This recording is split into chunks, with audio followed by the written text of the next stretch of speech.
निंदनीय है और इससे पूरे देश दुनिया में रहने वाले डॉक्टर बाबा साहब अम्बेडकर को मानने वाले लोगों के मन में बहुत पीड़ा पहुंची। पीड़ा इसलिए क्योंकि ये जो धरती है ये संतों, गुरुओं और महान पुरुषों की धरती है और जिस तरह के एटमॉस्फेयर में सरकार की कमी, पुलिस और एडमिनिस्ट्रेशन की कमी के कारण इतना बड़ा धक्का जो है यहाँ हुआ है, भारतीय संविधान को जलाने की कोशिश करना, उसकी प्रति को, राष्ट्रीय ध्वज को भी, कल इंक्वायरी में आया, मैंने आज सुबह ही मुझे पता लगा कि यहाँ राष्ट्रीय ध्वज का भी एक हिस्सा था जिसको जलाया गया है और बाबा साहब अम्बेडकर के स्टैचू को तोड़ने का प्रयास करना, ये दुखद है। इस पर सरकार ठोस कार्रवाई करे और पूरे प्रदेश में, और मैं तो केंद्र सरकार से कहूँ पूरे देश भर में जहाँ महापुरुषों की स्टैचू लगी हुई है, जहाँ इस तरह के स्थल हैं,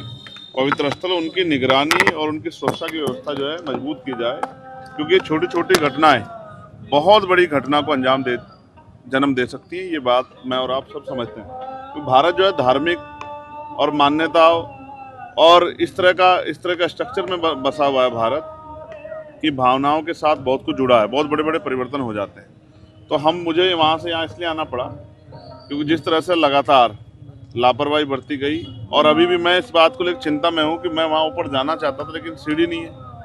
तो मुझे नीचे खड़े होकर माल्यार्पण करना, लेकिन अचानक उस दिन एक दिन रात पहले कैसे सीढ़ी लगी और फिर इतना बड़ा वहाँ से यहाँ तक वो ज्वलनशील पदार्थ लेके आना और ये सब चीज़ें करना, तो पुलिस क्या कर रही थी, सुरक्षा एजेंसियाँ क्या कर रही थी, हमारा इंटेलिजेंस LIU क्या कर रहा था, और फिर इतनी देर तक। और मुझे तो यहाँ के लोगों पे भी जो है थोड़ा सा इस बात से लेके मेरा क्रोध है कि उसकी वीडियो बनाने की वजह उसको चक्कू ले लेना था तत्काल ही। जो बंदा इस तरह की हरकत कर रहा है कि सेंटिमेंट खराब करने का काम कर रहा है, माहौल बिगाड़ने का काम कर रहा है पूरे प्रदेश का, देश का, ऐसे लोगों को छूट क्यों देनी। तो उस पर सख्त से सख्त कार्रवाई हो, उस पर NSA लगाया जाए, क्योंकि राष्ट्रीय ध्वज का अपमान करना है, संविधान का अपमान करना है, देशद्रोह है।